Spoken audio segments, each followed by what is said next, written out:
Gaza में Hamas के साथ युद्ध में इजराइल को झटके पर झटके लग रहे हैं।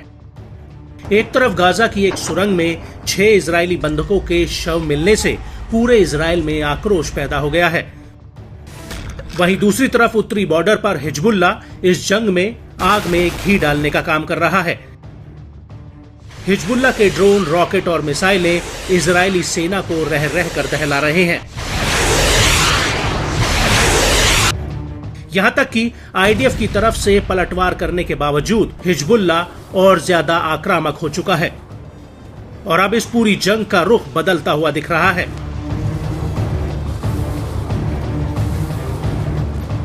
उसकी सबसे बड़ी वजह है हिजबुल्ला के हवाई हमले,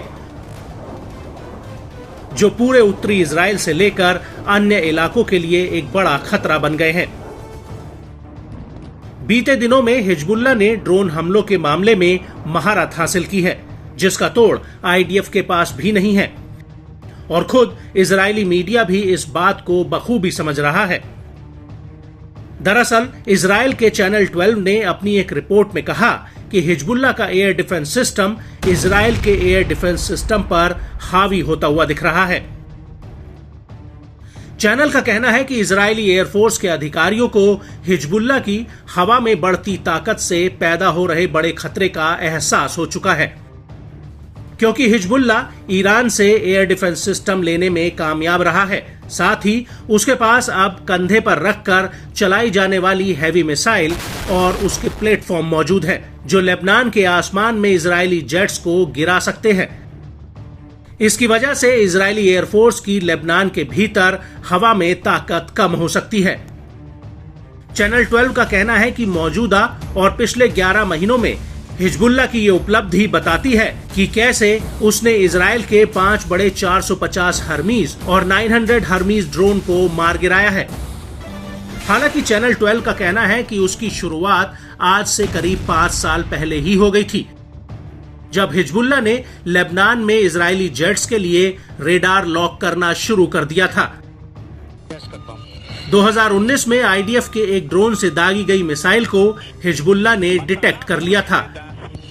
इसके अलावा 2020 और 2021 में हिजबुल्ला ने ऐसी कई मिसाइलों को डिटेक्ट किया था। हालांकि हिजबुल्ला के पास इस तरह की इंटरसेप्टर मिसाइलें कहां से आई, ये भी बड़ा सवाल है।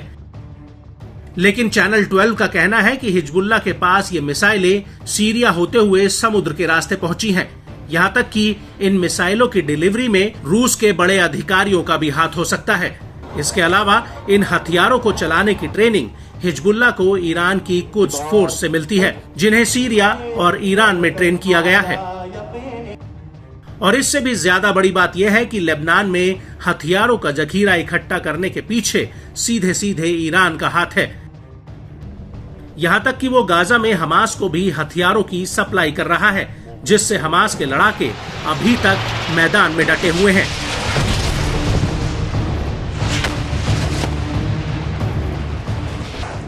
और यही वजह है कि गाजा से ज्यादा अब लेबनान बॉर्डर इजराइल के लिए एक बड़ा खतरा बन चुका है।